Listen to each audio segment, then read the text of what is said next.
మీ business ఏదైనా మీ ఊర్లో promotion చేయాలంటే అది సుమన్ టీవీతోనే సాధ్యం. ఇప్పుడే సంప్రదించండి.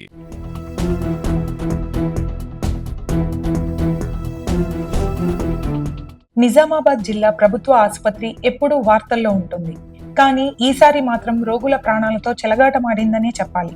సీన్లోకి వెళితే నిజామాబాద్ జిల్లా ప్రభుత్వ ఆసుపత్రిలో రోగులను వదిలేసి ఆసుపత్రి సూపరింటెండెంట్ ప్రతిమరాజ్ బర్త్డే వేడుకల్లో పాల్గొన్నారు రేడియాలజీ సిబ్బంది మరియు మెడికల్ స్టాఫ్. ఫిట్స్ తో ఆసుపత్రికి వచ్చిన లక్ష్మి అనే మహిళను వైద్యం చేయకుండా నిర్లక్ష్యంగా వదిలేసి వెళ్లిన సిబ్బంది డ్యూటీ ఎగ్గొట్టి బర్త్డే పార్టీ వేడుకల్లో పాల్గొనడంపై ఆసుపత్రి ఎదుట రోగుల బంధువులు ఆందోళనకి దిగారు. అటెండర్స్ లేకపోవడంతో రోగిని భుజంపై 7వ అంతస్తు వరకు మోసుకు వెళ్లిన తన భర్త.